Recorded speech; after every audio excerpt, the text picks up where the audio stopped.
Senhor nosso Deus, nós queremos estar na Tua presença, Senhor, te agradecendo pelo Teu Espírito Santo, pelo Teu amor por nós, por ter mandado o Seu Filho para morrer naquela cruz, pagar um preço que nós não tínhamos condição de pagar, Senhor. E graças a Ele nós estamos aqui reunidos hoje para compreender mais da Tua palavra, Senhor, para estarmos estudando juntos. Eu peço que o Teu Espírito Santo esteja trabalhando nos nossos corações, nos enchendo de amor, Senhor, nos enchendo de dedicação a Ti, Senhor, de adoração verdadeira. Que realmente nós possamos estar saindo diferentes do que entramos, possamos estar aprendendo mais da Tua palavra, Senhor, e possamos estar nos adequando à expectativa que o Senhor tem para as nossas vidas. É o que eu te peço em nome de Jesus. Amém. Muito bom, pessoal. Quem estava aqui a semana passada? Bom, uma boa parte. Tá. Rapidamente, nós começamos a falar sobre Abraão, né? Começamos lá atrás com as profecias e vimos que Deus fez uma aliança com Abraão e Ele disse que ia fazer de Abraão uma grande nação, né? E que através de Abraão todas as nações da terra seriam abençoadas, né? Nós vimos ali que realmente as religiões abraâmicas que surgiram através de Abraão, elas se espalharam pelo mundo, né? Praticamente atingiram o mundo inteiro, né? Tirando ali algumas porções que está mostrando ali que não tem tanto religiões abraâmicas na China, na Índia, mas também são países que às vezes não são tão transparentes assim a nível de estatística, né? Mas nós vimos um pouquinho sobre Israel também, né? E que na divisão de religiões pelo mundo, né, nós tínhamos ali algumas diferenças.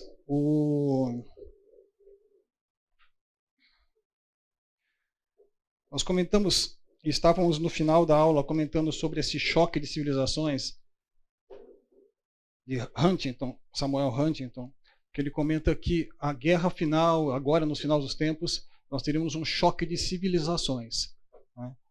Porque quando acabou a Guerra Fria, a Rússia se desmantelou, caiu o Muro de Berlim, todo mundo falou, parece que agora vamos ter paz, prosperidade, vai ser tudo bom, né? Paz e amor, vai ter tudo certinho. E de repente algumas pessoas até falaram, então daqui para frente, olha, podemos os exércitos serem dissolvidos, vamos, né, resolver as coisas, não vai precisar mais de guerra, coisa e tal.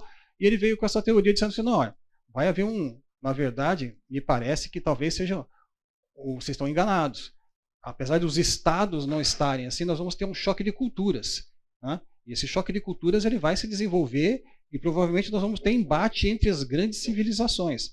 E ele colocou esse mapa, né, sugerindo aí que dividindo o mundo em algumas civilizações que ele entendia e dizendo que talvez o choque seria entre essas civilizações no futuro, né? Isso foi lá, o primeiro artigo dele foi em 1993, depois ele soltou um livro em 96, né?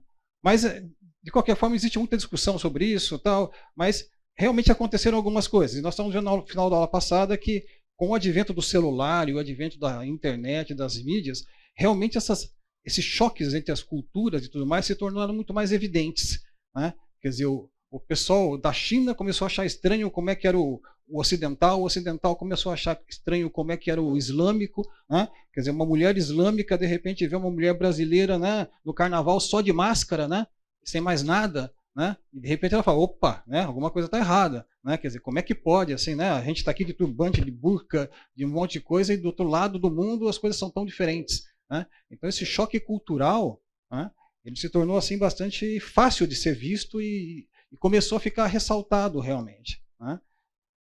Muito bem.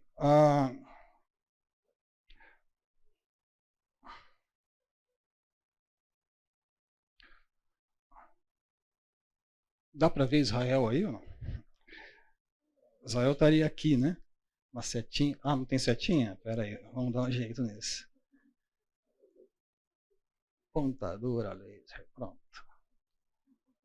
Agora tem um pontinho vermelho ali.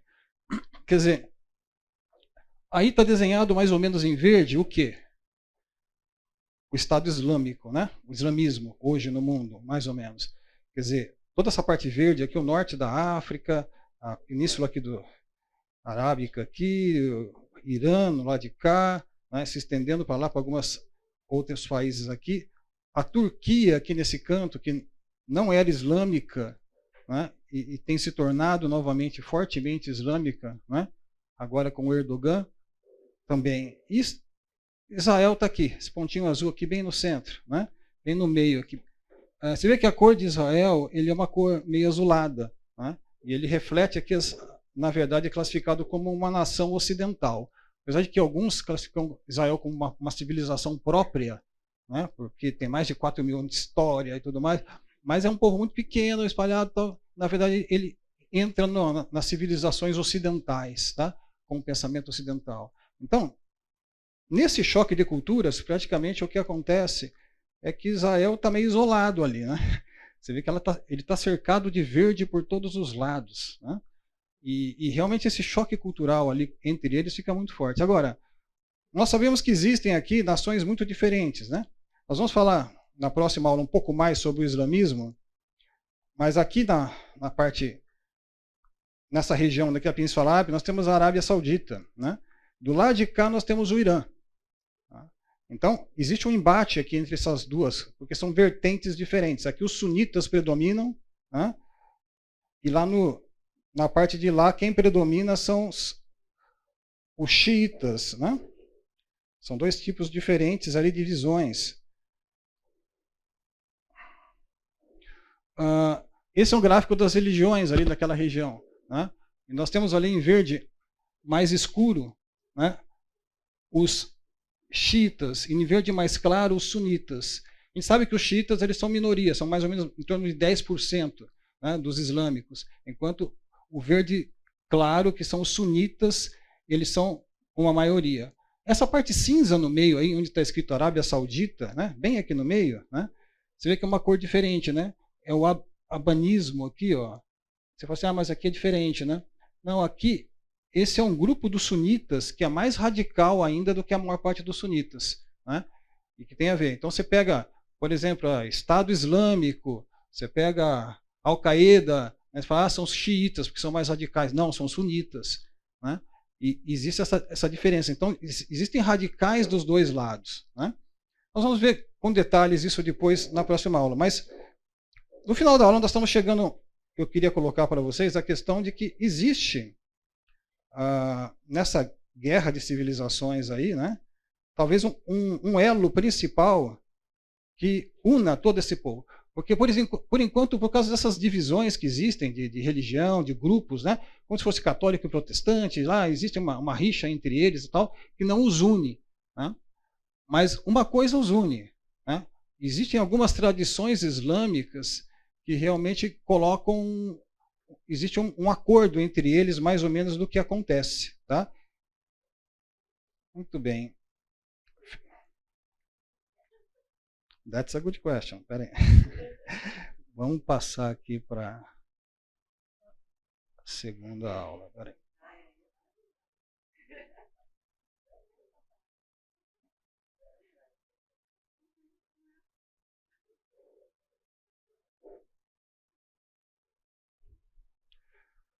Ok, então, nós vamos começar a ver um pouquinho, nós demos uma pinceladinha nisso na aula passada, eu queria começar com isso hoje, a estar falando um pouco sobre escatologia islâmica. Né? Nossa, Igreja Batista Fonte, falando de escatologia. Eu tenho que tocar nesse assunto, na verdade, porque não são coisas que a gente conhece no dia a dia, e eu acho que é importante a gente conhecer, porque se você não teve contato com o islâmico e não conviveu com ele, isso vai acontecer em breve. Né? Quer dizer, o islamismo é a religião que mais cresce no mundo. Tá? No Brasil já tem mais islâmicos do que batistas, de convenção. Tá?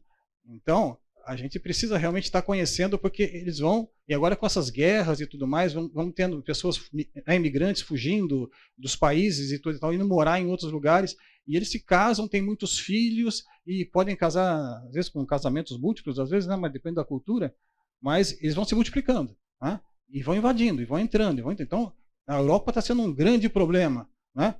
Quem convive lá, né, que nós já conversamos, existe a questão aí de que você tem, eles vão infiltrando e vão tendo filhos e vão criando famílias e vão fazendo parte e vão entrando nos estados nacionais, nas nações, são cidadãos dos países, só que eles fazem parte de um outro estado, né, que é um estado cultural, que é um estado religioso, né?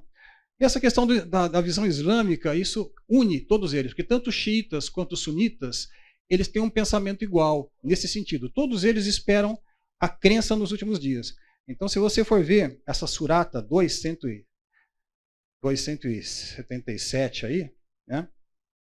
Não é a justiça que vos virá as faces para o leste e oeste, mas justo é aquele que crê em Alá, e no último dia, e nos anjos, e nas escrituras, e nos profetas. Então, ele fala que justo é aquele que, né, crê em Alá, no último dia, nos anjos, nas escrituras e nos profetas. Né? E continua. Eu não sei se vocês já viram alguma vez um... Bom, não sei se eu vou sair daqui, eu vou perder o... Eu vou tentar, peraí.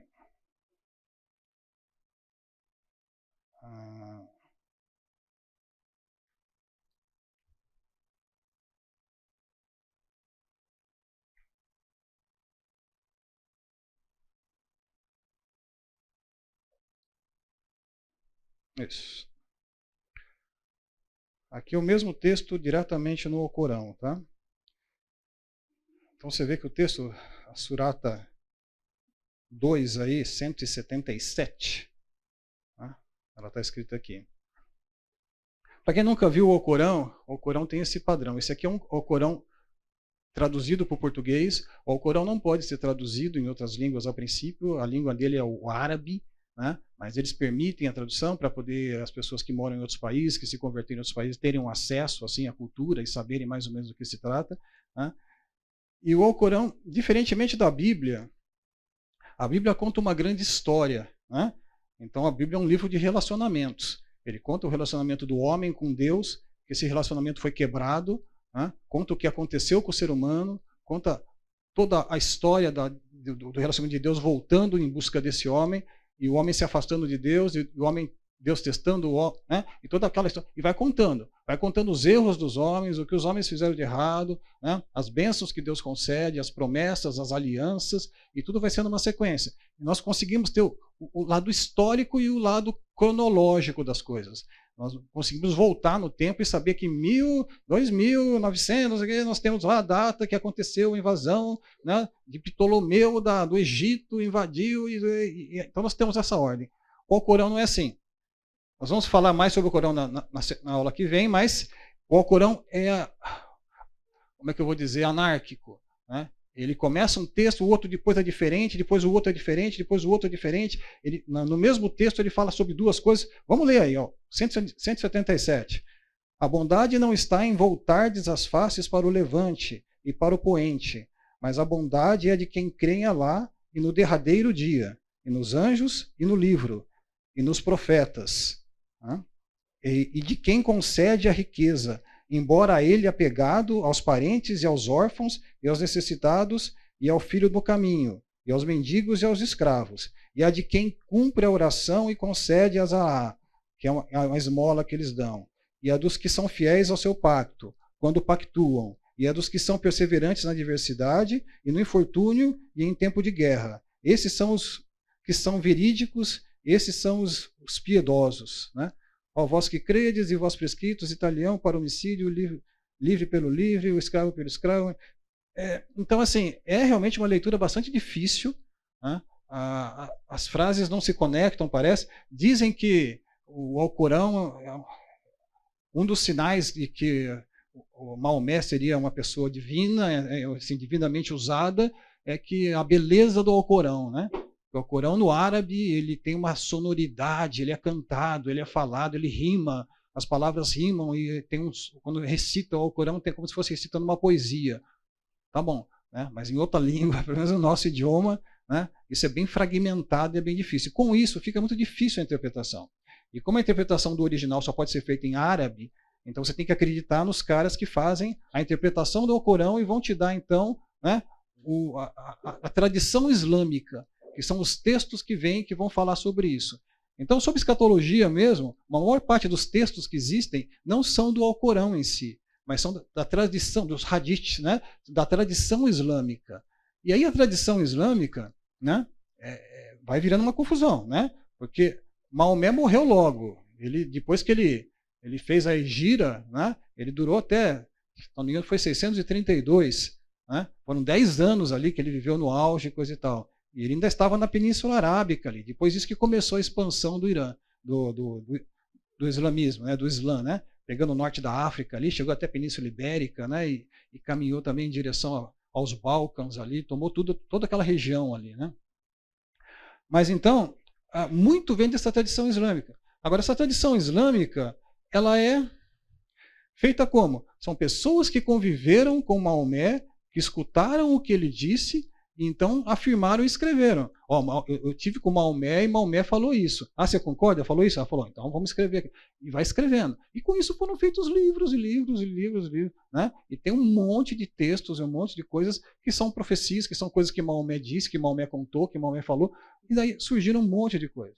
A pergunta é assim, como é que isso apareceu, assim, esse tipo de estrutura de texto, né? De onde veio isso, né? E é uma coisa que eu queria dar uma olhadinha com a gente hoje também. Mas vamos lá, deixa eu voltar aqui para o...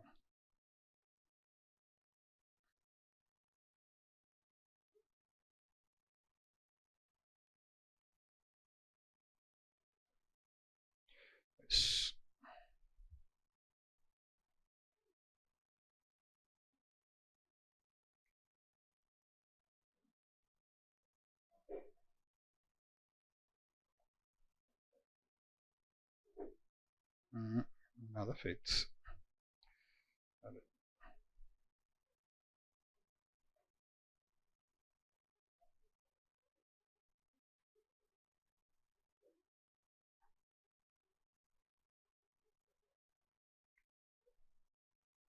Quem já tinha visto um Alcorão aí antes? Já tinha aberto, folheado? Umas 3, 4 pessoas, tá. Então, legal. Acho que é uma informação interessante, né? Para a gente poder ganhar um pouco de... saber onde é que a gente está pisando e ter uma noção mais clara. Mas veja... não, veja nada, né? Veja a praia. Agora sim. Então, uma das coisas que é importante no Islã e é colocado ali é a crença no último dia, né? Então aí entra essa questão da escatologia, né?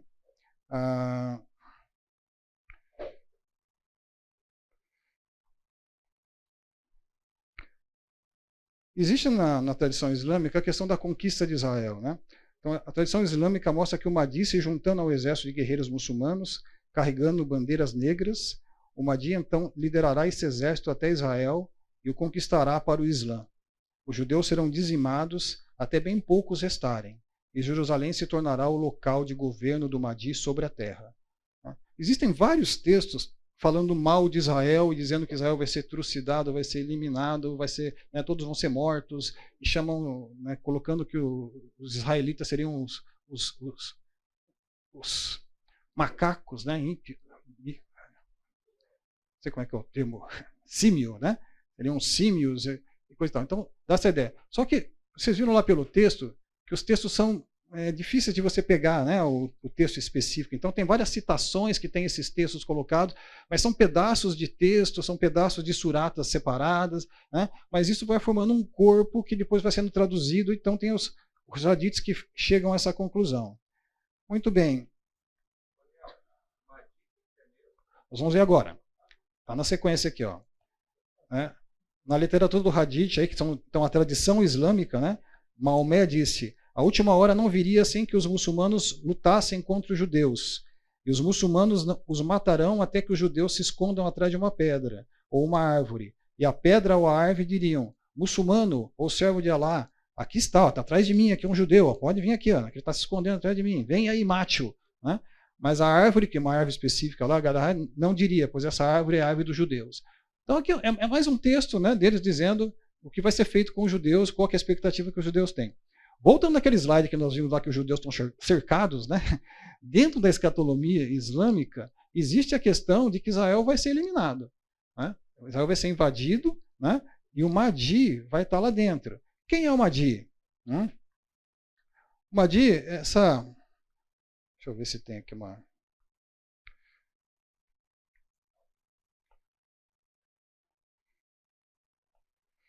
Eu não tenho aqui uma... Estilo do Mahdi. Mas o Mahdi tem todas essas características aí, olha. Quem seria o Mahdi? Qual que é a diferença? O Mahdi é um profeta que vem, né? Ele vai se manifestar nos últimos dias e ele vai liderar o Estado Islâmico numa guerra mundial, né, para estabelecer o Islã sobre a terra. Né? E o Islã vai ser a única religião que vai existir. Aqueles que aceitarem o Islã vivem, aqueles que não aceitarem o Islã morrem. Tá certo? E isso está, na visão deles, prestes a acontecer. Né? Eles estão nessa expectativa. Então, o Mahdi é a principal figura messiânica do Islã.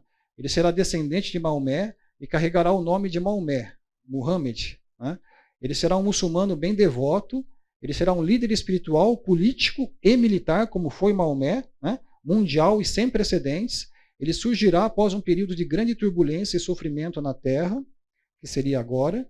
Ele estabelecerá justiça e retidão pelo mundo e erradicará a tirania e a opressão.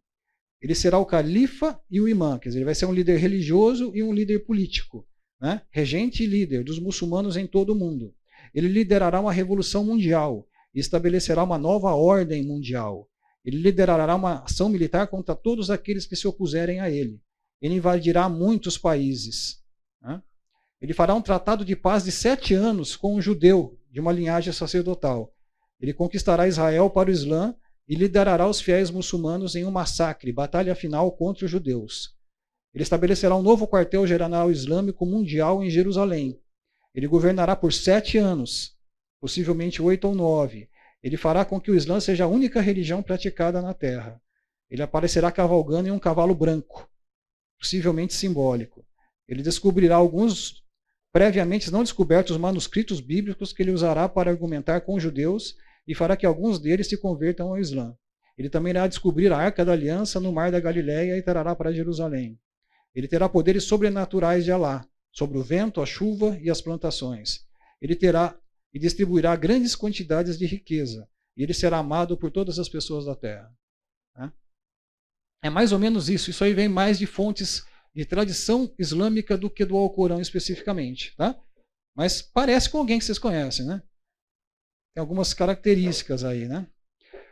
Existem algumas tradições, principalmente islâmicas, da parte do Irã, né, do xiismo, que o 12º imã, o imã de Mahdi, está vivo. E ele tem 1160 anos, por vontade de Alá. E ele vai retornar, ele vai voltar a aparecer para completar sua missão, contrariando até mesmo as leis da natureza que obrigam a pessoa a envelhecer. Esse imã é uma pessoa que foi lá, tinha umas pessoas que conviviam com ele, as pessoas foram morrendo até que ele desapareceu. Ninguém sabe o que aconteceu, ele sumiu, e eles dizem que esse cara está vivo e ele que vai retornar e vai ser o líder desse negócio. Mas você imagina o seguinte, eles esperam esse líder chegando e unindo o Estado Islâmico e o islamismo atual, o que acontece? Você tem uma união de todos eles, sunitas, xiitas, obanitas, todos eles vão falar a mesma coisa, vão estar, nossa, é o Mahdi, né? Vamos todos, bandeiras pretas, né? E vamos marchar em cima dos ímpios e dos pagãos, né? Daqueles que são os infiéis. Né? Então esse é um ponto de ligação. E quem vem para ajudar o Mahdi? Jesus. Jesus vai voltar. Né? Só que não é o nosso Jesus, não. Aparentemente não é. Né? Porque, segundo o islamismo, Jesus não morreu na cruz. Né? Colocaram outra pessoa lá na cruz e Jesus foi tirado e foi levado aos céus. E Jesus está nos céus aguardando e esperando para ver, porque todos eles estão deturpando o que ele falou, o evangelho dele. Então Jesus voltaria, né, para quebrar todas as cruzes, né, para dizer que... Vamos ver lá, né? Vamos ler aí. Jesus é dito retornar à terra nos últimos dias, perto de uma mesquita em Damasco. Ele chegará em um tempo quando o Mahdi e o seu exército estarão se preparando para orar. A ele será oferecido pelo Mahdi para dirigir a oração, mas ele vai declinar em direita deferência ao Mahdi, a quem Jesus declara ser o líder muçulmano. Então ele orará atrás do Mahdi como um subordinado ao Mahdi. Ele será um fiel muçulmano. Ele fará a peregrinação a Meca. Ele visitará o túmulo de Maomé e saudará Maomé, de forma que Maomé retornará do túmulo à saudação. Ele destruirá o cristianismo. Ele repelirá o imposto Isaac, assim fazendo com que a única opção para o judeu e cristão seja se converter ao islamismo ou morrer. O que é esse imposto? Esse imposto, lembra que a gente falou semana passada, aqueles que estavam aqui falando sobre a Turquia, né? Inclusive, eu cometi um gafe aqui, me corrigiram depois, sobre a questão do Atatürk, né? Como é que chama lá o nosso Atatürk, né? Porque eu comentei que na Turquia, a Primeira Guerra, o Estado Islâmico, que era o Estado Otomano, ele tinha se unido, né, com a Alemanha na Primeira Guerra. Né? E eles tinham perdido. E com isso, como eles perderam a guerra, eles perderam também toda aquela região que era de domínio otomano. Então, inclusive a Palestina, Israel, toda aquela região ali que era domínio. Depois daquilo, a Turquia fez o quê? Entrou o Atatürk, e mais ou menos em 23, eles começaram a tirar o islamismo da Turquia. Né? E dissolveram o Estado Islâmico que tinha ali e transformaram a Turquia num Estado laico. Né? Então foi isso que aconteceu. Né? E esse foi o último grande reino que o islamismo teve. Depois disso, o islamismo ficou esfacelado. Então ele ficou em estados, né, como o Brasil, então ficou lá Iraque, Irã, né, Iêmen, né, Estados Árabes Unidos, lá, né, Arábia Saudita, mas não é um Estado islâmico só, como, né, uma direção islâmica sob a ordem da Sharia, que seria a lei islâmica. Né? Então, o Estado Islâmico perdeu aí aquele aval e aquela posição que ele tinha. Né? Muito bem. Só que, na época que nós comentamos isso, lá no passado, o que aconteceu? Nós estamos falando que, você falou que eu fui visitar a cidade de Éfeso, né? E a cidade de Éfeso hoje é só islâmica. Isso me chamou muita atenção, porque a gente estava no hotel, o minarete começava a tocar, chamando os fiéis para a oração às 5 da manhã, antes do nascer do sol. Né? E a gente anda pelas cidades, não tem mais cristão lá. Né? Quer dizer, então todas aquelas cidades do Apocalipse, né?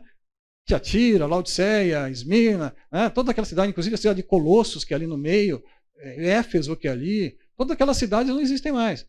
Não tem mais cristão. Colossos não existe mais, mas a cidade de Éfeso existe, tem as ruínas lá da antiga cidade, mas a cidade real, mas não tem mais cristão lá. Né? Por quê? Porque depois que eles dominaram aquela região, o que eles fazem? Eles impõem esse imposto. Esse é um imposto muito alto, que dá quase 70% do que a pessoa ganha.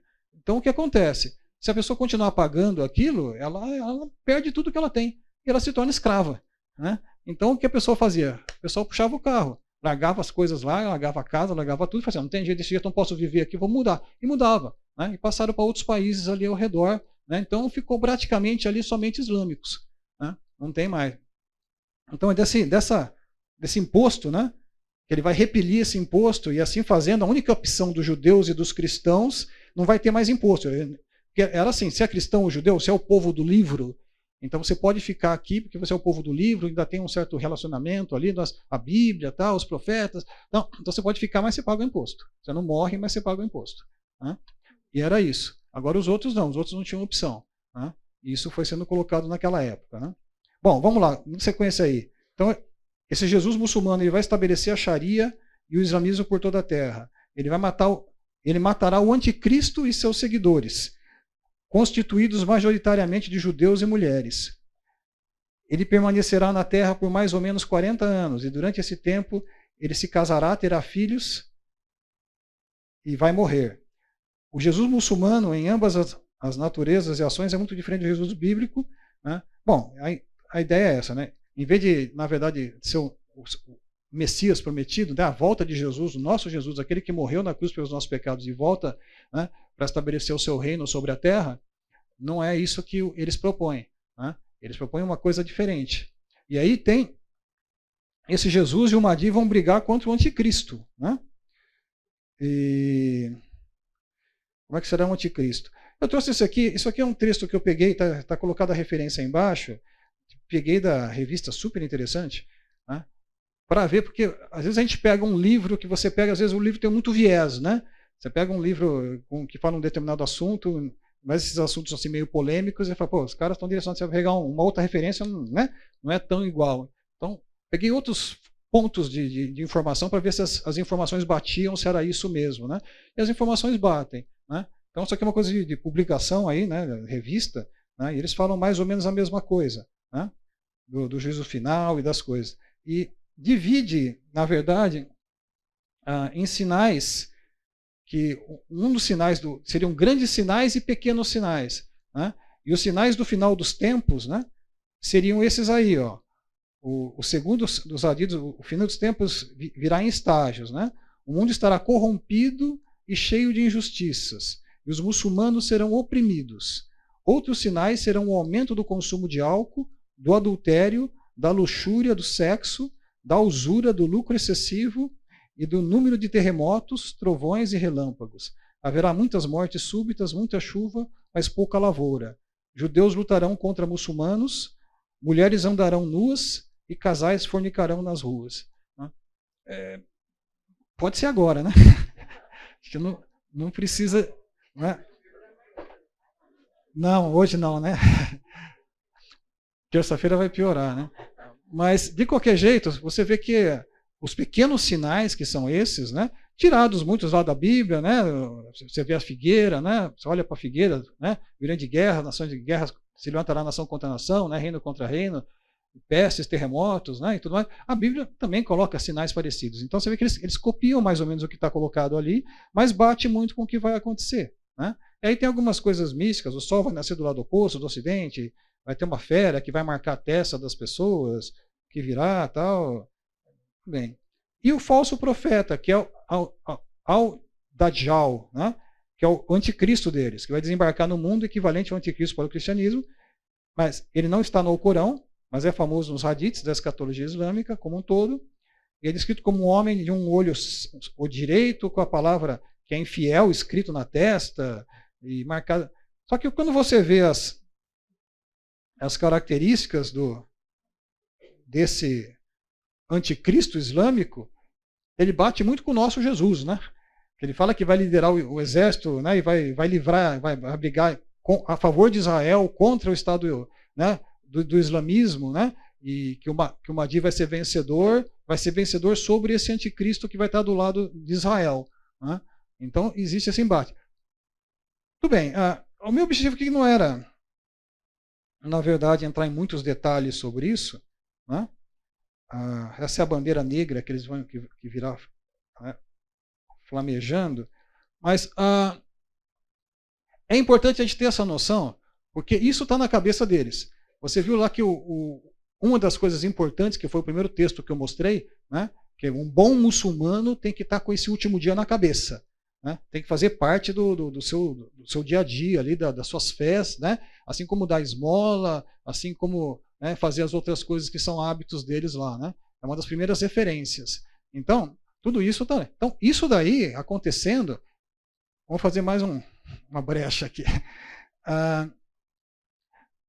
Quando a gente começa a fuçar nesse negócio, você vai ver de escatologia islâmica, vai ver escatologia bíblica, né?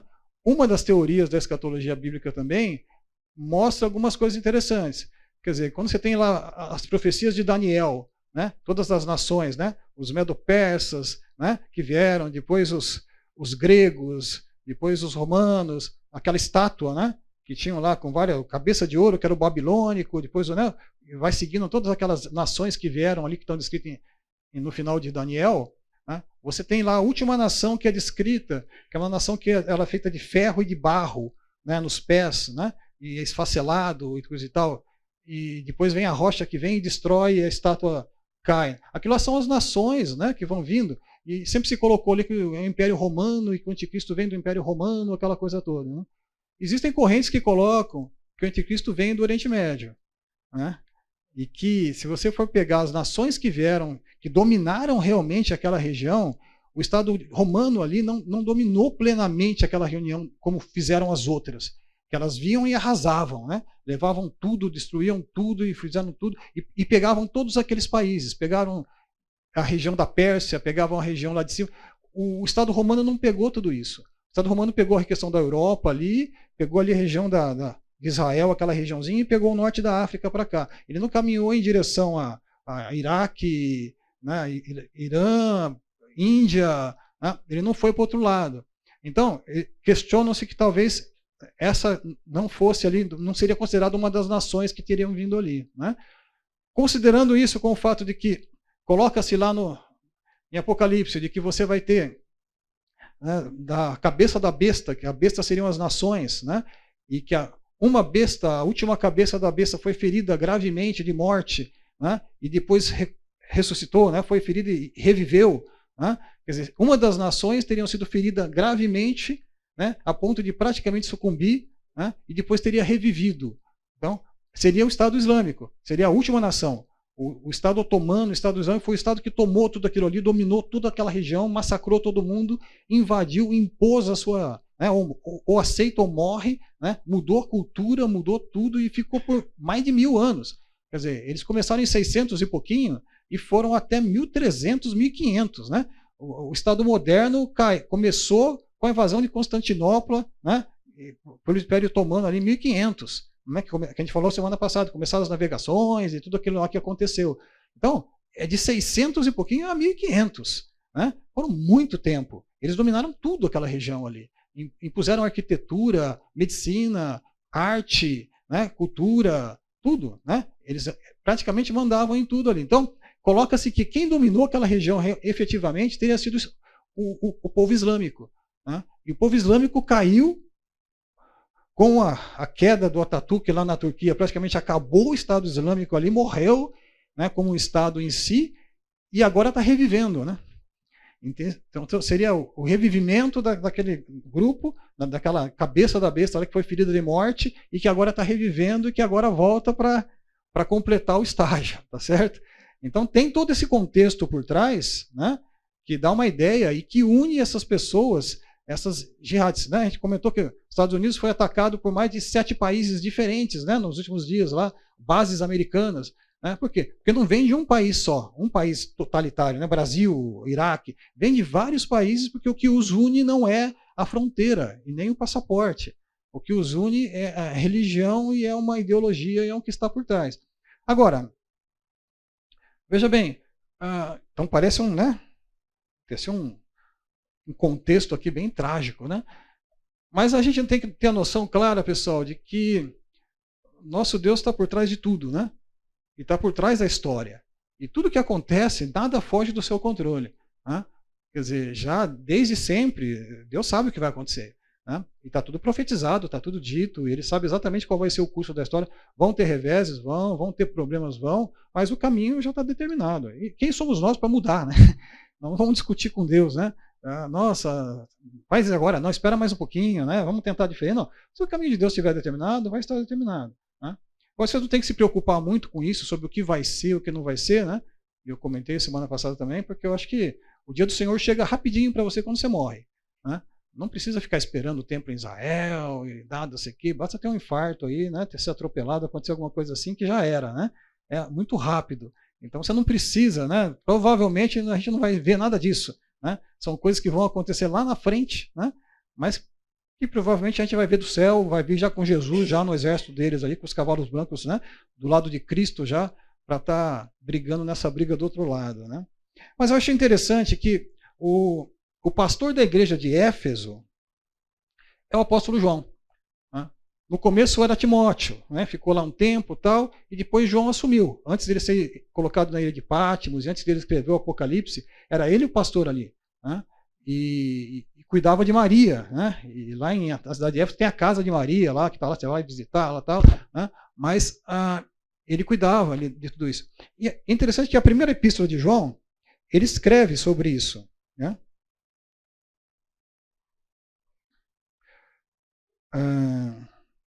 Vamos ter intervalo, então?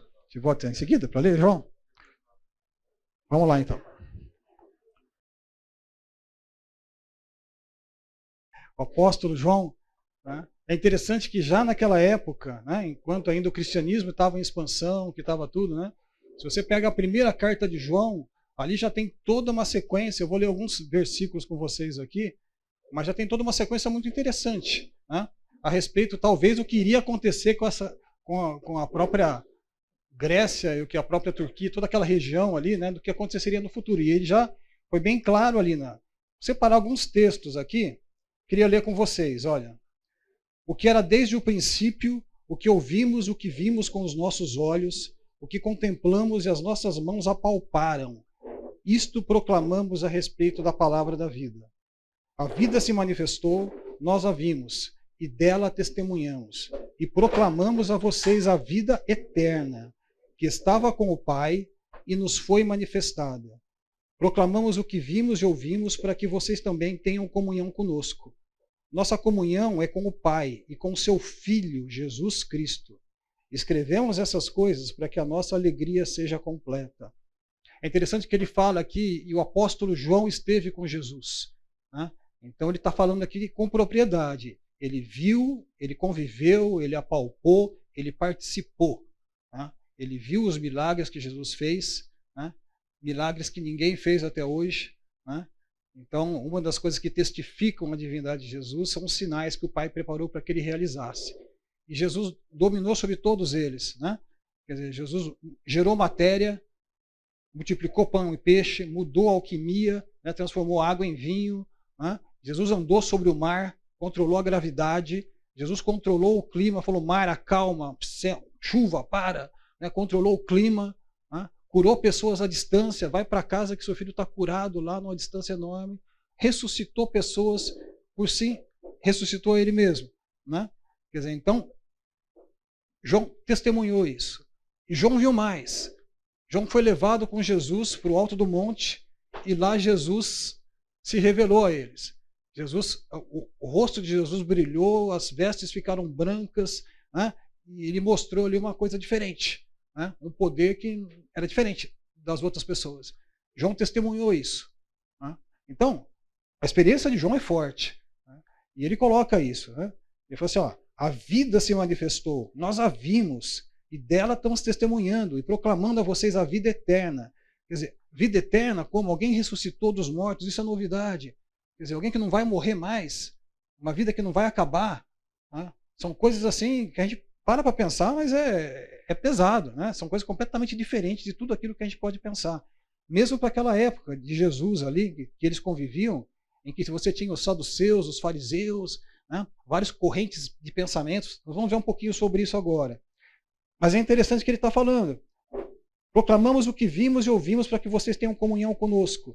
E a nossa comunhão é com o Pai e com o seu Filho Jesus Cristo. Ou seja, Deus é Pai e tem um Filho, né? Quer dizer, o Alcorão fala o contrário, né? Escrevemos essas coisas para que a vossa alegria seja completa. 21. Não escrevo a vocês porque não conhecem a verdade, mas porque a conhecem, e porque nenhuma mentira procede da verdade. Quem é o mentiroso, senão aquele que nega que Jesus é o Cristo? Este é o anticristo, aquele que nega o Pai e nega o Filho. Todo que nega o Filho também não tem o Pai. Quem confessa publicamente o Filho tem também o Pai. Quanto a vocês, cuidem para que aquilo que ouviram desde o princípio permaneça em vocês. Se o que ouviram desde o princípio permanecer em vocês, vocês também permanecerão no Filho e permanecerão no Pai. Está sendo bem claro, né? Quer dizer, quem não tem o Pai, quem não tem o Filho, não tem o Pai, né? Quem consegue ver o Filho, esse também está vendo o Pai, né? E aquele que nega o Pai e o Filho é o anticristo, né? Que não aceitou, que não aceita. E ele fala, quanto a vocês, ele fala no verso 24, cuidem para que aquilo que ouviram desde o princípio permaneça em vocês. Quer dizer, ele está alertando o povo ali, fala assim, olha, se vocês ouvirem um outro evangelho, que diferente do evangelho que foi pregado a vocês, vocês não aceitem. Fiquem no que já vocês receberam, das coisas que vocês viram. Nós testemunhamos isso, né? Jesus esteve no nosso meio, ele viveu, ele nos trouxe a palavra de Deus, e ele morreu, e nós participamos, e ele ressuscitou, né? Amados, João 4, 1 João 4, de 1 a 3. Amados, não creiam em qualquer espírito, mas examinem os espíritos para ver se eles procedem de Deus. Porque muitos falsos profetas têm saído pelo mundo, e sairão, né? Vocês podem reconhecer o Espírito de Deus desse modo. Todo espírito que confessa que Jesus Cristo veio em carne procede de Deus. Mas todo espírito que não confessa Jesus não procede de Deus. Esse é o espírito do anticristo, acerca do qual vocês ouviram que está vindo, e agora está no mundo. Todo aquele que crê que Jesus Cristo é nascido de Deus, e todo aquele que ama o Pai, ama também o Filho que dele foi gerado. Assim sabemos que amamos os filhos de Deus, amando a Deus e obedecendo os seus mandamentos, né?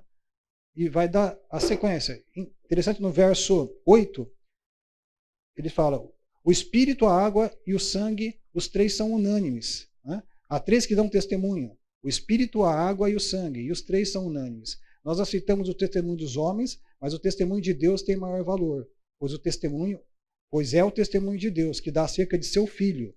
Quem crê no Filho de Deus tem em si mesmo esse testemunho. Quem não crê em Deus o faz mentiroso, porque não crê no testemunho que Deus dá acerca de seu Filho. Bom, João é muito claro, né? Quer dizer, ele está falando que Deus está testemunhando a respeito de Jesus. Ele tem um filho, esse filho veio, né, e cumpriu o seu papel. Quando ele fala aqui da autoridade, né, que são quem dá testemunho, a água, o sangue e o Espírito. Né? A água, Jesus foi batizado, mas o Espírito Santo fez o quê? Fez todos os milagres que Jesus fez. Jesus sempre falou, ó, tudo que eu faço, eu não estou fazendo de mim mesmo. É o Pai que me mostrou o que eu tenho que fazer, eu faço pelo Pai. Né? E o Pai testemunha a meu favor, através das obras que eu estou fazendo. Então, da onde vem a autoridade de Jesus? Eu sou aqui, cheguei aqui, eu estou falando um monte de coisa aqui, acredita aí, viu? Não. Jesus fazia um milagre e falava assim, ó, para você dizer que eu tenho o poder de perdoar os pecados, né, toma a sua cama, levanta e anda. Né? Jesus fazia o sinal, fazia o milagre, né, mostrava que ele estava ali, que tinha feito aquilo, e as pessoas, a autoridade que ele tinha. Ele mostrou autoridade sobre todo, o poder sobre toda a natureza, sobre tudo que tem. Né? Então, era muito claro. E o sangue, quer dizer, no final das contas, ele morreu, seu sangue foi derramado e ele ressuscitou. Né? E ressuscitou num corpo que não era um corpo qualquer, né? Um corpo que foi chicoteado, machucado, né? E tudo, né? Quer dizer, se tivesse numa UTI, né? O cara morreu desse jeito, você fala assim, no dia seguinte ele levantou e saiu andando, não dá, né? Quer dizer, aquele corpo estava destruído. Né? Quer dizer, seria no mínimo 3 meses de UTI, com fisioterapia, recuperação, né? E olha lá, né? Então não tem como, né? Quer dizer, milagre mesmo. Né? Bom, e João 5, 11 a 12 fala, e o testemunho é esse, Deus nos deu a vida eterna, e essa vida está em seu Filho. Quem tem o Filho tem a vida, quem não tem o Filho de Deus não tem a vida. Tá?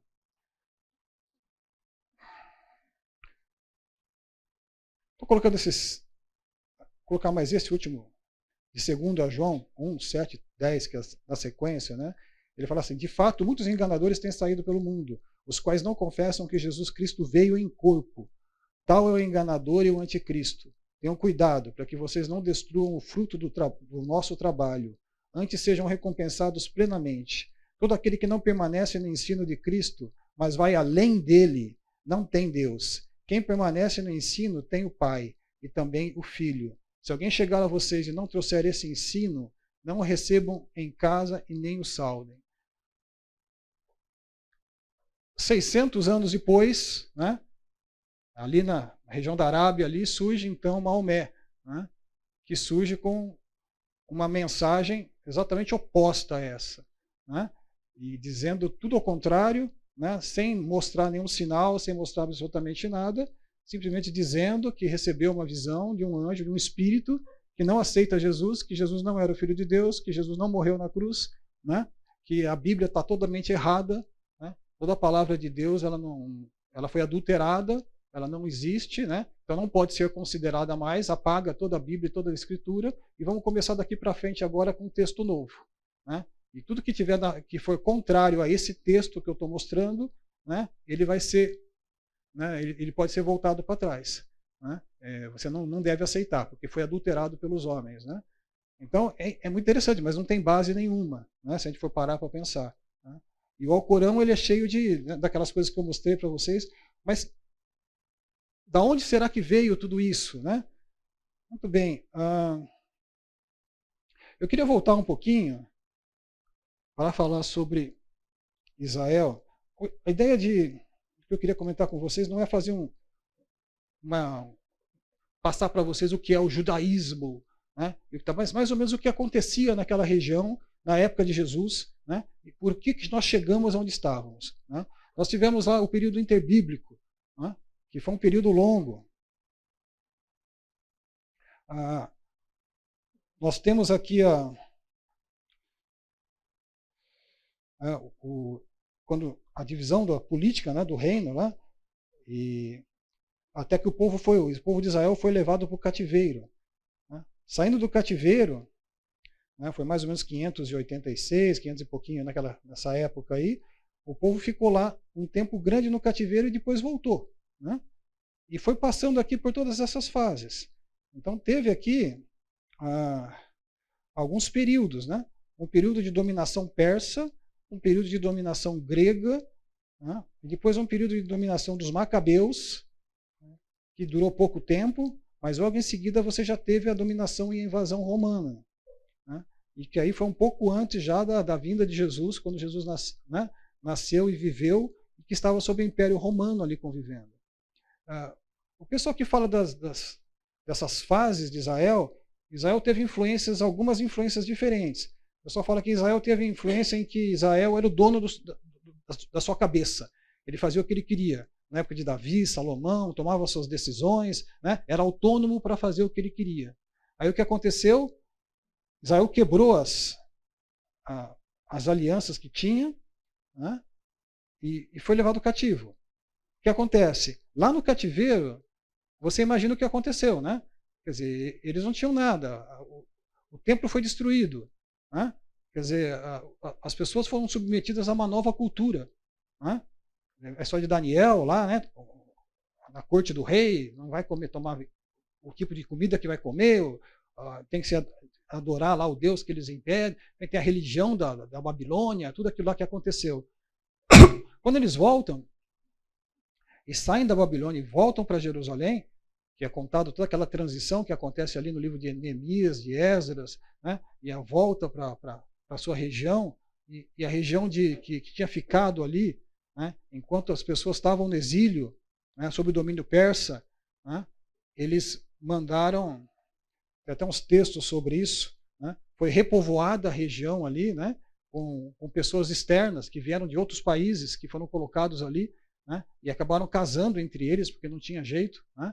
E que depois ficaram os samaritanos ali naquela região, né? Mas teve toda uma influência. Mas então, os tipos de dominação que teve em Israel, foi a dominação então, essa dominação que Israel sabia, não era dominação, né? Mas eles tomavam conta do próprio nariz, a dominação persa, que Persa, quando veio, né, e liberou o povo para sair da Babilônia e voltar, né, já para o domínio persa, para o Estado de Israel, voltou. Mas ficou como se fosse uma cidade-estado ali. Eles não dominavam o que faziam certinho. Eles tinham a influência ainda dos persas sobre eles, né? E ficaram um pouquinho ali sob a dominação persa. Até que veio a dominação grega, né? Em 330, mais ou menos, com Alexandre o Grande, né? E que tomou... Deixa eu ver se eu tenho aqui. Isso. Mas com Alexandre o Grande aqui, 336, 323, né? Alexandre tomou toda essa região. Só que Alexandre durou muito pouco. Alexandre durou alguns anos somente e morreu, né? Depois que ele morreu, e está descrito isso lá em Daniel, até nas profecias, né? O reino de Alexandre, que era grego, né? Foi dividido então para os 4 generais, né? E ficou 4 generais. E aquela região de Israel ali ficou sob o domínio de 2 generais, num primeiro momento, né? Foram os generais, deixa eu ver se eu tenho aqui para cá. O período helenístico aqui, Alexandre o Grande, período ptolomaico aqui, 320 e 198. E depois o Seleucida aqui, 198 a 164. Ptolomaico, ele era egípcio. Então, a sede aqui da região era Alexandrina, né? Alexandria foi feito por Alexandre, né? E era uma cidade que tinha uma grande biblioteca lá, que ficou mundialmente famosa, né? Em Alexandria. Mas aí a influência de Israel ficou ali sobre os gregos daquela região. E nessa época, né, teve muita influência ali do helenismo, né? Porque passou-se então a sede do país, Israel tinha que se reportar a Alexandria, né? E lá em Alexandria tinham, né, muita cultura helênica. Então o povo de Israel tomou contato com as coisas gregas, né? As construções gregas, os ginásios, os banhos gregos, a cultura grega, a filosofia grega, né? Tudo começou a impactar ali a vida do povo de Israel, né? E depois disso ele passou então pelo Seleucida aqui, né? 198, que já é influência síria, que já foi o segundo reino que veio de cima, né? E que ficou ali bastante tempo também. Mas a gente vê a história de Israel, existem aqui duas grandes influências e dois grandes traumas, né? Duas grandes crises. Né? Uma crise que foi a crise do povo ser levado embora, né? E que sofreu todo aquele trauma cultural, né? Estrutural na civilização. E a segunda grande crise foi a crise do helenismo. Porque, diferentemente dos persas, que quando invadiram Israel deixavam o povo de Israel lá com a cidade e tinha uma certa autonomia, eles podiam fazer alguma coisa, os gregos não. Os gregos tinham uma forte influência de colocar a cultura deles, né? E forçar a cultura deles, e eles tinham que passar a ter. Então, os gregos tinham escola todo dia, ensinavam, alfabetizavam todo mundo, né? Ensinavam o grego. Então, eles que falavam aramaico e falavam hebreu, né? Começaram a ter uma forte influência grega, né? Nesses dois reinos, né? Tanto da influência de Alexandre, depois dos Ptolomeus, e depois dos Seleucidas, né? E a cultura grega foi espalhando. E essa cultura grega, ela invadiu tudo ali, né? Ela entrou no meio do povo, a cultura. Você imagina, foram anos e anos e anos, né? Veja o tempo aí, né? Quanto tempo leva a alfabetização de uma criança, né? Quer dizer, uma criança é ensinada aí por 10 anos, mais ou menos, na escola, né? Em fazer toda a sua parte de formação. Quer dizer, quantas crianças não foram ensinadas nessa fase? E o que elas aprenderam? Grego, né? E foram alfabetizadas no grego, né? Então, toda essa parte aí foi uma parte que influenciou demais os judeus. Então, dentro dos judeus, ali na questão judaica, a influência grega começou a ficar muito forte. E isso dividiu os pensamentos. Então, quando a gente vê lá no Novo Testamento, fala assim, os saduceus, né? Os fariseus, né? O que acontecia ali? Os fariseus, de certa forma, eles foram muito influenciados pelo helenismo. Então, praticamente, os saduceus eles não tinham assim tanto compromisso com a religião judaica, com as escrituras. Eles aceitavam as escrituras, mas só o básico. Eles eram quase como um cético para nós hoje em dia. Eles não acreditavam em anjos, não acreditavam em coisas sobrenaturais, eles não acreditavam em nada disso, eles acreditavam na revelação escrita ali do Velho Testamento, nas leis. E aquelas leis para eles eram leis como se fossem leis aqui nossa, aqui não faça isso, não faça aquilo, né? Que regiam o país. Mas eles não acreditavam no sobrenatural, na influência de Deus, na vida sobre. Né? E quem que eram os sumos sacerdotes? Os saduceus. Né? Quer dizer, na época ali, quem colocava. Por quê? Porque os saduceus, apesar de tudo isso, quando entrou o Império Romano ali naquela região, né? Eles se cooptaram ali com os gregos, eles tinham um jogo de cintura político, né? Eles eram as pessoas secularizadas, entre aspas, que ali conviviam. Então eles tinham uma influência política. E era eles que foram colocados para gerenciar tudo isso. Né? Quer dizer, ao mesmo tempo, né, os fariseus, eles foram um movimento contrário. Por quê? Porque eles realmente queriam seguir o judaísmo, queriam seguir as leis. E qual foi o trauma que eles passaram em todos esses anos? Eles foram levados para o cativeiro. No cativeiro não tinha templo. Como é que eles faziam com as leis do dia a dia? Como é que eles faziam os sacrifícios? Como é que eles faziam o perdão dos pecados? Como é que eles faziam? Não tinha. Né? Não fazia. Né? Então, eles foram se adaptando àquilo.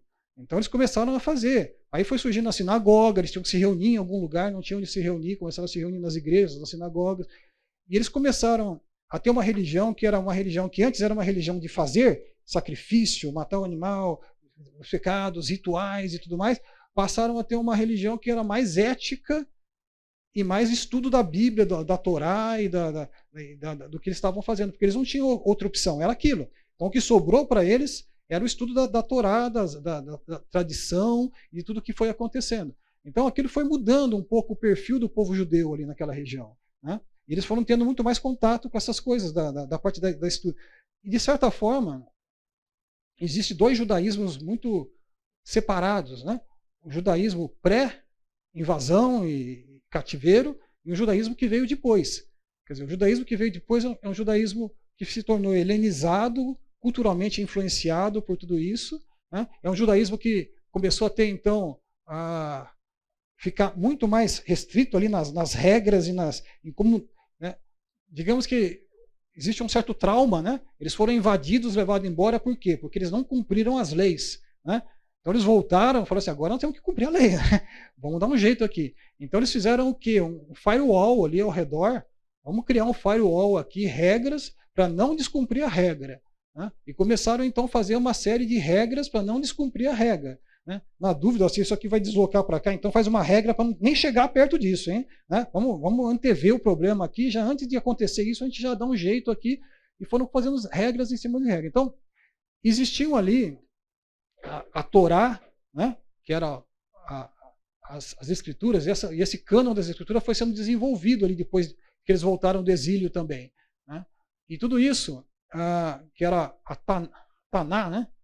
Que é a junção do Pentateuco ali, dos livros, mais os Salmos e Provérbios, e mais os profetas maiores e profetas menores que foram organizados. A distribuição dessa composição aí dos hebreus é diferente da nossa Bíblia atual um pouquinho, na ordem, né? Do Velho Testamento, tá? Mas existia uma coisa que era muito forte, que era a Torá oral. Então, o que era a Torá oral? A Torá oral era a tradição dos anciãos. Tá? E é isso que a gente vê no Novo Testamento, Jesus batendo tão de frente com os fariseus e tudo mais. Porque existia essa tradição oral. Né? Então, essa tradição oral era uma coisa que foi se tornando muito forte. Deixa eu... Aqui, ó.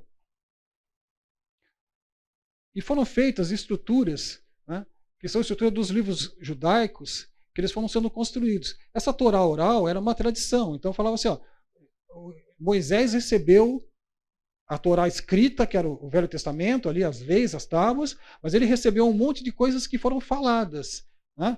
E está escrito lá assim, conforme eu te orientei e tal, mas eles não tinham aquele... Bom, aquele conhecimento foi sendo transmitido e era ensinado. Então, os fariseus tinham lá aquele monte de estudo, sentavam e ensinavam para os outros, e ela passava de geração em geração aquela tradição dos anciãos, que era uma tentativa de não sair fora da lei. Né? E aí foi feito, então, na época de Jesus, a gente viu lá os embates que foram acontecendo, mas o que aconteceu depois disso? Por que eu estou falando tudo isso? Né? É que tudo isso aí serviu de base lá para o islamismo mais para frente. Né? Você vê que o modelo é o mesmo. Né? Quer dizer, o modelo do Alcorão tem a Torá. Eles têm a tradição islâmica, existe a tradição judaica, que é o Talmud e a Mishnah. Né? Quer dizer, você tem lá as coisas que foram sobre o final dos tempos, você vai ver que uma série de coisinhas são muito semelhantes, o arcabouço é o mesmo. Né? Se você for ver Maomé morava em Medina. Ao lado de Maomé tinham duas tribos judaicas. Né? E Maomé tinha uma relação muito forte com essas duas tribos judaicas. E uma das primeiras coisas que Maomé fez quando recebeu a revelação, ele foi lá e tentou passar para os judeus. E foi ridicularizado pelos judeus. Né? E a partir disso ele começou então a se voltar contra os judeus, porque os judeus não aceitaram a sua mensagem. Tá? Então você vai ver também na revelação do Alcorão que são duas fases diferentes. Uma fase mais light, no linha paz e amor, e depois tem uma segunda fase, que já é uma fase de guerra, de revolta, de luta. Né? E que vai contra os judeus e contra os cristãos, né? Nessas duas fases. Mas o Talmud, se você for ver, toda essa coisa escrita, ela surgiu depois que Jerusalém foi destruída. Jerusalém, de acordo com a profecia de Jesus, não ia ficar pedra sobre pedra do templo, né? E isso aconteceu mais ou menos no ano 70. Tá? E depois teve uma segunda revolta em 100 e alguma coisinha, que aí foi a diáspora mesmo, os romanos invadiram e os judeus foram espalhados. Com essa invasão, o que aconteceu? Os judeus foram para cada lado. Então, uma parte foi para a região da Palestina, ali hoje, as cidades praianas ali da região, uma parte foi para o Egito, para Alexandria, uma parte foi para a região do Iraque, né, para a Babilônia. Então, nós tivemos dois grandes grupos, né, e se desenvolveu dois grandes Talmudes. Um Talmud é o Talmud de Jerusalém, que na verdade é o Talmud da Babilônia, da Palestina. Né? Os rabinos que ficaram ali, se reuniram ali na região da Palestina, e eles faziam essas reuniões, eles se reuniam e ficavam discutindo sobre a Torá.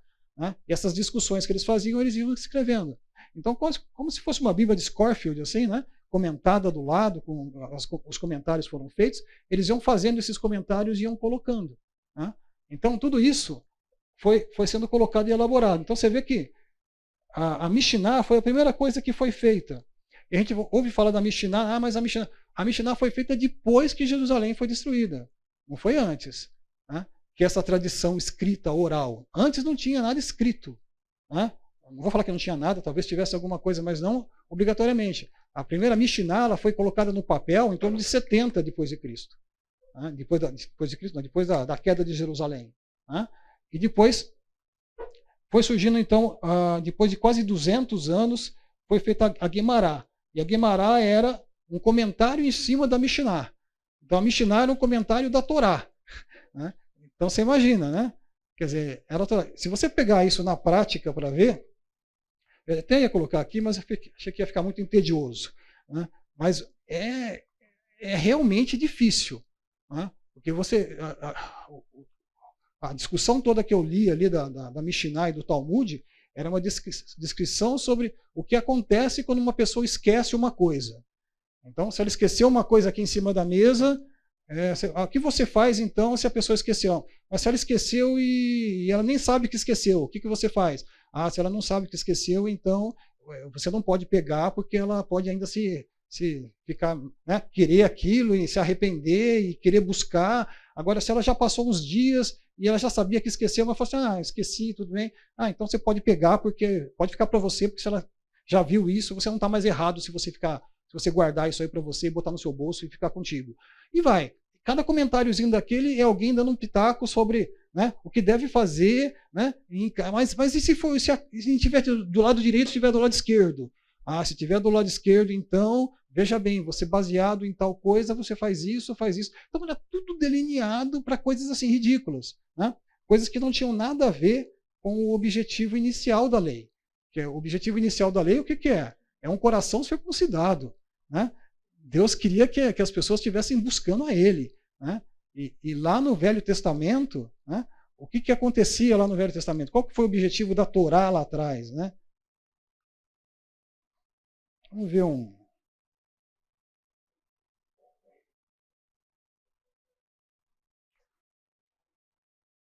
O livro de Deuteronômio é o quinto livro da Bíblia e o último livro da Torá.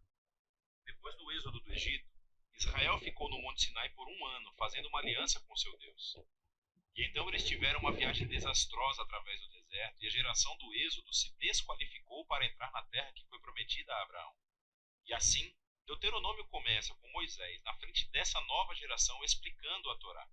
E é a partir daqui que o conceito e a finalidade do livro são revelados. Deuteronômio é uma série de discursos de Moisés, onde ele chama a próxima geração de Israel à fidelidade na aliança com seu Deus. No centro do livro está uma coleção de leis, que são os termos da aliança entre Deus e Israel. Algumas das leis são novas, mas muitas são repetidas, vindas de leis dadas anteriormente no Monte Sinai. E é daí que esse livro recebe o seu nome, da palavra grega Deuteronomion, que significa segunda lei.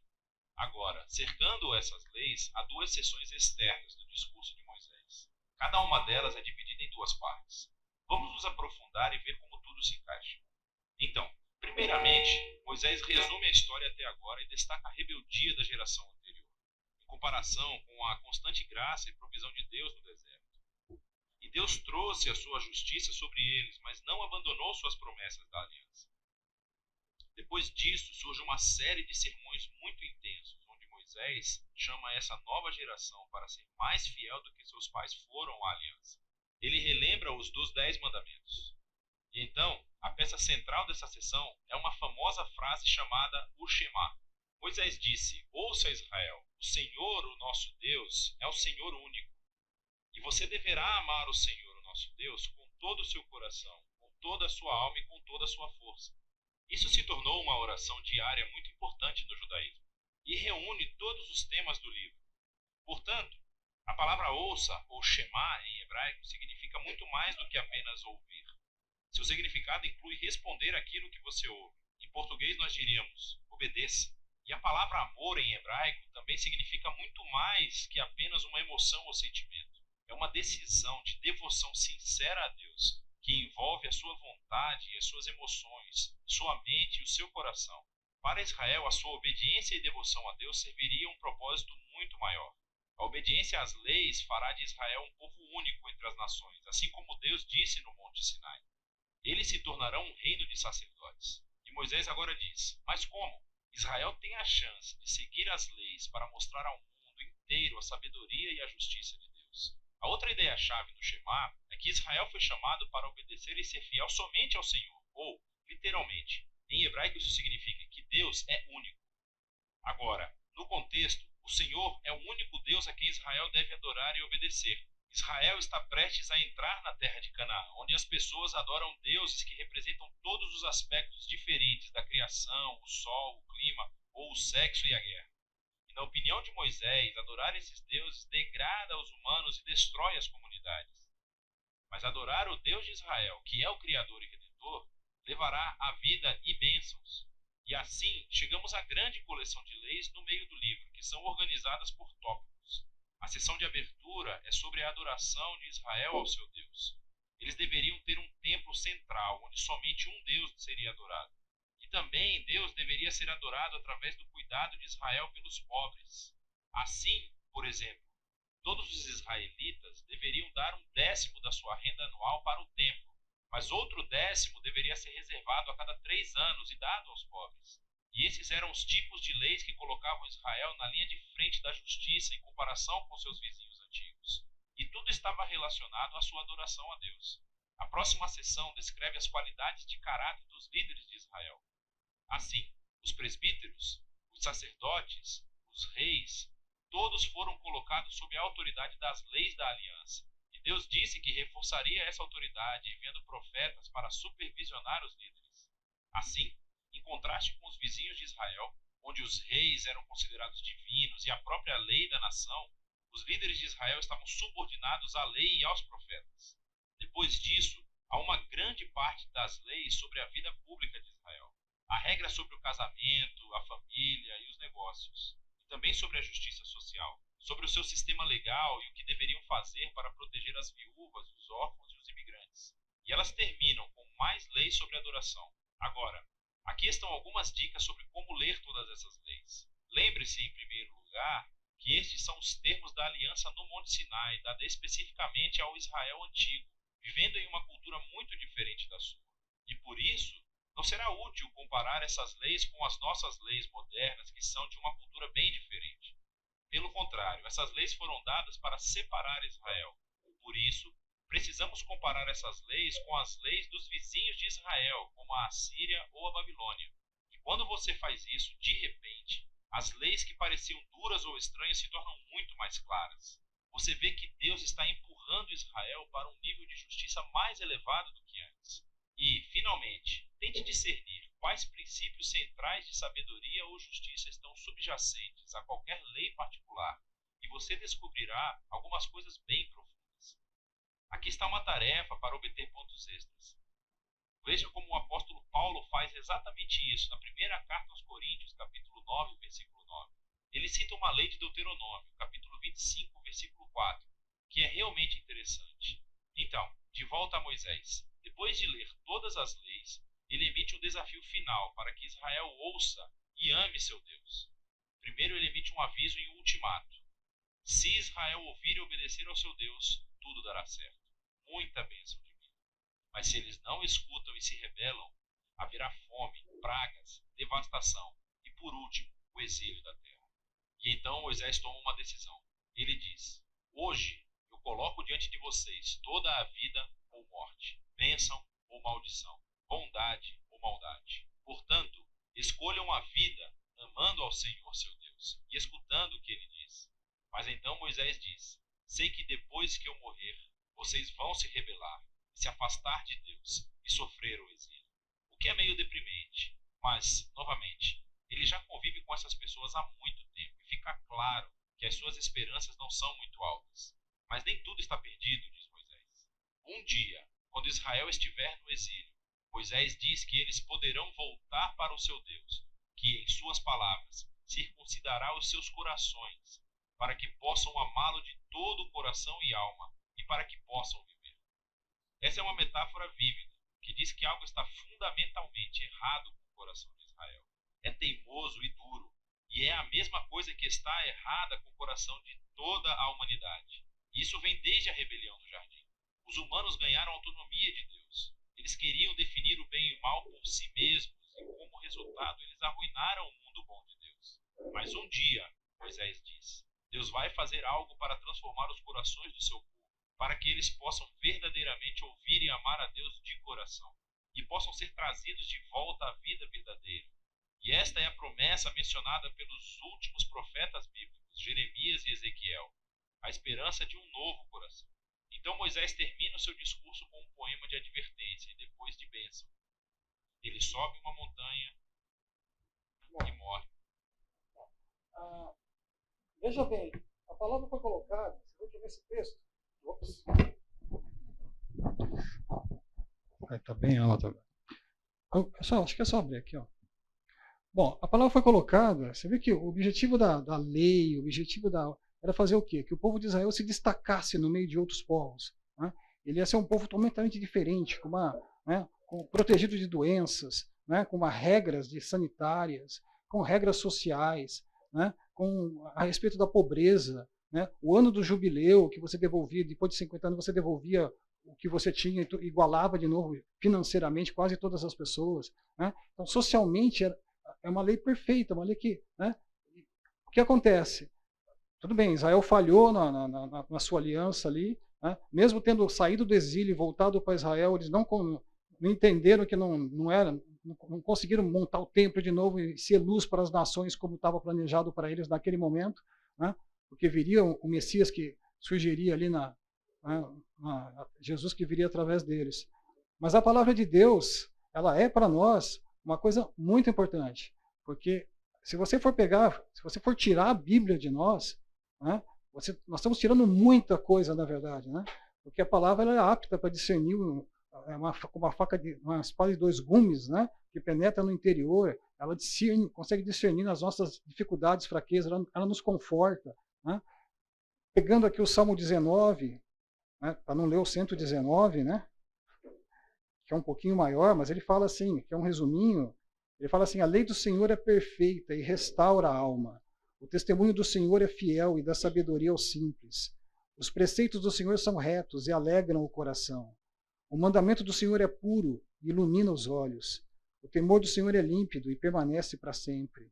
Os juízos do Senhor são verdadeiros e todos igualmente justos. São mais desejáveis do que o ouro, mais do que qualquer ouro depurado, e são mais doces do que o mel e o destilar dos favos.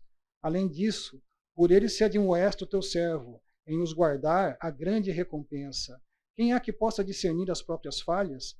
Absolve-me das que me são ocultas. Também da soberba guarda o teu servo, que ela não me domine. Então serei irrepreensível e ficarei livre de grande transgressão. As palavras dos meus lábios, o meditar do meu coração, sejam agradáveis na tua presença, Senhor meu, rocha meu, redentor meu. Meus irmãos, vocês vejam o seguinte, nós vamos falar semana que vem sobre o islamismo, basicamente. Né? Então, vou descrever um pouco melhor todo o contexto, o que acontece nos países islâmicos, mais sobre a religião islâmica em si, mas já demos uma certa pincelada em algumas coisas. Mas vocês imaginam o que seria de nós sem a palavra de Deus? Né? O que o Islã faz com as pessoas? O Islã tira a Bíblia das pessoas. O Islã tira a palavra. A palavra não faz mais nada disso que está falando aqui. Ela não vai mais confortar os corações. A palavra não vai mais fazendo, porque a palavra não é válida. A palavra foi retirada, a palavra é falsa. A palavra é mentirosa. Né? Você não pode acreditar na Bíblia porque a Bíblia foi adulterada, foi modificada. Né? E você não tem mais o sacrifício de Jesus, você não tem mais, né, a vida, o Espírito Santo, aquilo que...